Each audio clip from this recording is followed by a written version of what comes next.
오늘은 케이스 4를 볼 건데 지난 영상에서도 이야기했듯이 이 부분부터는 이제 온전한 파피루스 모양 볼 수가 있습니다. 그래서 좀 자세하게 단어를 하나하나 살펴보면서 좀 천천히 보도록 할게요. 자, 첫 문장은 제목으로 시작한다 그랬죠? 이 문장이 첫 부분이고요. 보시면 그의 머리에 찢어진 상처가 뼈에 닿고 두개골을 쪼갠 경우에 대한 처방. 그래서 제일 앞에 있는 셰사오 이 단어가 처방이란 뜻이고요. 그 다음에 우베노 이게 부상, 상처 이런 뜻이고요. 그 다음 그 뒤에 있는 케페트 이거는 뭔가 찢어진, 갈라진 그런 상처를 의미합니다. 그리고 테프는 머리고요. 그 다음 그 뒤에 있는 아르 이거는 닿다란 뜻입니다. 이게 어디에 닿냐면 캐스 이건 뼈라는 뜻이고요. 그 다음 그 뒤에 있는 헤센 이건 쪼개지다 그런 뜻이고, 그리고 제일 마지막에 있는 제네넷 이것도 역시 머리에 해당하는데 두개골을 뜻하는 것 같습니다. 그래서 다시 한번 정리를 하면 그게 머리에 찢어진 상처가 뼈에 닿았고 그리고 두개골이 쪼개진 그런 경우에 어떻게 처방을 하느냐 이렇게 제목이 나와 있고요. 자, 그 다음 문장은 이제 보면 앞에 이르가 있고 그 다음에 카이가 있죠. 이거는 진찰하다 이런 뜻입니다. 그래서 어떤 사람을 진찰하는데 앞에서 등장했던 그 단어들이 그대로 반복이 되고 있죠. 그래서 이런 사람을 만약에 진찰한다 그런 의미가 되겠고요. 그래서 앞으로는 이 다음 문장도 굉장히 빨리 넘어갈 예정입니다. 그리고 그 다음 문장 너는 그의 상처를 촉진해라. 제가 이 단어 많이 나온다고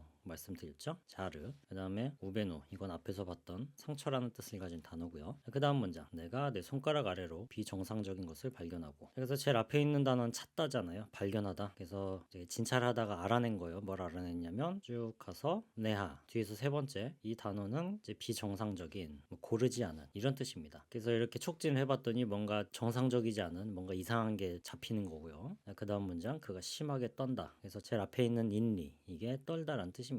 그리고 제일 뒤에 있는 단어는 부사 같은 거죠. 크다라는 뜻을 가지고 있는 거고, 그 다음 문장 그 위에 부기에서 진물이 나온다. 그래서 제일 앞에 있는 이슈 이거랑 그 뒤에 있는 단어 이 두 개가 사실 비슷한 뜻입니다. 그래서 뭔가 붓기가 있는데 여기서 진물이 나오는 거 그런 의미인 것 같아요. 그리고 그 다음 문장 그의 두 콧구멍과 두 귀에서 피가 난다. 그래서 세네프라는 단어는 피라는 뜻이고요. 그 다음에 그 뒤에 페네드 이건 콧구멍, 그 다음에 세잼 이건 귀라는 뜻이죠. 그래서 이게 각각 두 개가 있기 때문에 복수형으로 이렇게 표현이 되고 있고요. 그래서 피가 난다. 자, 그리고 그 다음 그의 목이 뻐근해서 괴롭다. 제일 앞에 맨이라는 동사는 괴로워한다, 고통스러워한다 그런 뜻이고요. 그리고 그 뒤에 체슈 이건 이제 뻣뻣하다 그런 뜻이고, 그 다음에 네헤베트 이거는 목이란 뜻입니다. 그래서 목 부분이 굉장히 뻣뻣하고 이렇게 경직이 돼서 고통스러워한다 그런 뜻이고요. 그 다음 문장 그가 그의 두 어깨와 가슴을 볼 수 없다. 이것도 지난 영상에서 봤던 표현인 것 같은데 앞에서 세 번째 대가 이 단어를 보시면 뒤에 눈 모양의 상형문자가 있죠. 본다라는 동사입니다. 그래서 어디를 보느냐 카우이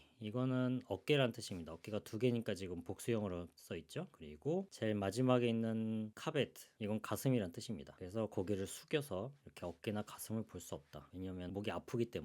이런 증상이 있으면 어떻게 진단하느냐, 진단하는 부분은 이렇게 빨간색으로 표시를 주로 하는데 가끔 검은색으로도 나오기도 합니다. 어쨌든 이 진단하는 부분의 시작은 이렇게 제드 말한다는 동사로 이렇게 시작을 합니다. 그래서 이 부분도 거의 제목에서 봤던 그 단어들이 반복이 됩니다. 그래서 이 부분도 다음부터는 아마 빨리빨리 진행이 될 것 같고요. 그래서 이런 증상이 있으면 이제 뼈까지 닿고 두개골 쪽에 찢어진 상처가 내 머리에 있다, 그런 부상이 있다 이렇게 진단을 한다고 하시면 되겠고, 자, 그 다음 문장으로 가면 역시 앞에서 등장했던 단어죠. 두 콧구멍과 두 귀에서 피가 나는 거 이것도 증상이기 때문에 이렇게 진단을 하고요. 자, 이 문장도 봤습니다. 목이 뻐근하고 괴롭다. 그리고 이렇게 진단을 하고 나면 이 마지막에는 이런 식으로 내가 치료를 할 수 있는지 없는지 이렇게 써놓습니다. 내가 만약에 치료를 할 수 있는 질병이다 그럼 표현이 크게 두 가지가 나오는데요. 하나는 앞에 영상에서 봤듯이 내가 치료할 질병 이런 식으로 표현되기도 하고요. 2번처럼 내가 함께 싸울 질병 이렇게 표시하기도 합니다. 그래서 제일 앞에 있는 메르가 질병이라는 뜻이고요. 그 다음에 바로 뒤이어서 아하라고 있는데 이 동사는 싸운다 그런 뜻입니다. 그래서 지금부터는 검은색으로 써 있죠. 이제 처방법이 나옵니다. 자, 그래서 어떻게 처방을 하느냐, 이제 너는 그 사람의 쪼개진 두개골을 찾아라. 앞에서 거의 다 나온 단어밖에 없죠. 제일 앞에 이르체르 이 두 개가 합쳐져서 이제 지금부터 이런 뜻으로 해석을 하면 되고요. 크게 중요한 뜻은 아니고, 그 다음 문장으로 가면 그것을 묶지 마라. 이것도 아마 지난 영상에서 나왔던 썼던 문장 같은데 어쨌든 붕대로 감지 말라 그런 의미고요.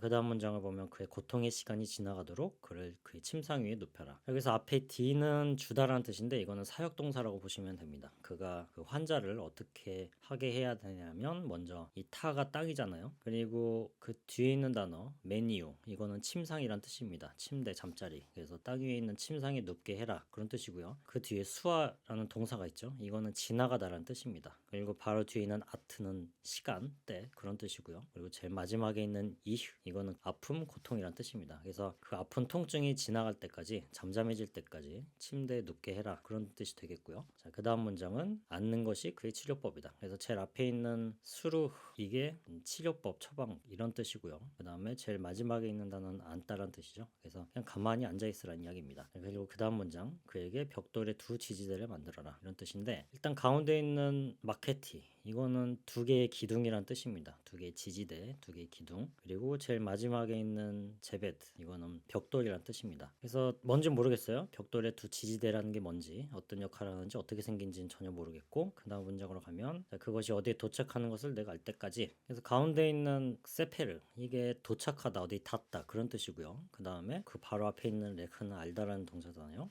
그래서 뭔가 이렇게 닿는 느낌이 들 때까지 두 지지대를 만들어라 라는 의미인데 뭔지 잘 모르겠습니다. 자, 계속 보면 너는 기름을 그의 머리에 뿌려라. 그래서 두 번째 있는 메레크트 이게 기름이란 뜻이죠. 그래서 기름을 머리 위에 부어라 그런 뜻이고 그 다음 문장으로 가면 그의 두 어깨와 함께 그의 목에 발라라 이렇게 써 있습니다. 그래서 제일 앞에 있는 세그는 이게 바른다라는 뜻이고요. 그 다음에 네헤베트, 케후이 다 나왔던 단어죠. 목하고 어깨. 그 다음 문장 너는 내가 본 머리가 깨진 모든 환자에게 사는 것처럼 해라. 그래서 이 문장에서 우리가 알 수 있는 거는 어떤 두개골이 쪼개진 사람한테 하는 처방 그대로 이 환자에게 해준다. 그런 사실을 알 수가 있죠. 그 다음부터 또 빨간색으로 표시됩니다. 이렇게 빨간색으로 이르라고 시작하는 부분은 이제 앞에서 나왔던 그런 용어에 대한 설명이 나오게 되는데요. 먼저 우리가 제목에서 봤던 머리가 균열되었다. 두개골에 균열이 생겼다. 이건 무슨 뜻이냐? 뭐냐면 두개골의 표면에서 조각이 분리되었다는 것이다. 그래서 이 문장에서 제일 앞에 있는 거는 분리되다, 제거하다 그런 뜻입니다. 그리고 바로 뒤에 있는 파케트 이거는 어떤 딱딱한 껍질, 조각 그런 뜻이고요. 어떤 두개골의 조각이 이렇게 분리되었다 그런 의미겠죠. 그리고 그 다음 문장을 보면 나머지 조각은 머리 살에 남아있다. 그래서 제일 앞에 있는 세프 이게 조각이란 뜻입니다. 그리고 그 바로 뒤에 있는 맨 이거는 남아있다, 고정되다 그런 뜻이고요. 그리고 그 다음 문장으로 가보면 땅에 떨어지지 않는다. 여기 케르라고 나온 이 동사가 떨어진다라는 뜻입니다. 그래서 두개골에 금이 갔다. 이건 무슨 뜻이냐? 두개골이 깨져서 뭔가 이렇게 분리가 되긴 했는데 그것이 살에 붙어서 떨어지진 않는 상태. 그 상태를 말하는 것이다. 라는 걸 알 수 있습니다. 자, 그 다음 두 번째 용어 설명이 나오죠. 빨간색으로. 뭐라고 썼냐면 그 위에 붓기에서 진물이 나온다는 게 무슨 뜻이냐? 자, 이거 앞에서 봤었죠. 이거는 그 틈 위에 붓기가 하루 뒤에 위로 올라오는 것이다. 라고 써 있습니다. 그래서 제일 앞에 있는 우레쉬 이거는 하루를 보내다. 그런 뜻이고요. 그 다음 그 뒤에 있는 우트는 뭐 상처라든지 붓는 거 그거라고 보시면 되고 그다음 끝에서 세 번째 있는 파이 이거는 위로 올라오다 들어올리다 그런 뜻의 동사고요. 그리고 마지막에 있는 헤루 이거는 위를 뜻하는 단어입니다. 그래서 위 방향으로 이렇게 올라오는 그런 걸 뜻하는 거고요. 자, 그다음 어떤 용어에 대해서 설명을 하냐면 그것이 어디에 도착하는 것이 내가 안다는 게 무슨 뜻이냐 그거에 대해서 설명을 하고 있는데 이 다음 문장을 보면 그것은 그가 살기보다 죽을 것을 내가 안다는 말이다. 뭐 좀 살벌하네요. 자, 이 문장에서 가운데 있는 매트 이게 죽는다는 뜻이고요. 그리고 제일 마지막에 있는 단어는 산다는 뜻이죠. 그래서 일종의 비교급 문장입니다. 살기보다는 죽음에 더 가깝다. 그걸 의미할 때 뭐라고 하냐면 어디에 도착하는 것을 내가 안다. 어디에 닿는 것을 내가 안다. 그런 뜻입니다. 그리고 그 다음 문장 왜냐하면 그는 내가 싸우는 질병에 있기 때문이다. 그래서 질병과 싸운다. 그런 건 좀 난치병을 의미하는 것 같아요. 치료하기 쉽지 않은 거. 그래서 표현이 세 개가 있다 그랬죠. 내가 치료할 질병, 내가 함께 싸워야 할 질병, 내가 치료할 수 없는 질병. 그래서 이 부분은 치료는 해볼 수는 있는데 쉽지 않다. 그런 의미인 것 같습니다. 자, 이렇게 해서 네 번째 케이스 살펴봤고요. 다음 시간에 계속 이어서 다섯 번째 케이스 살펴보도록 하겠습니다.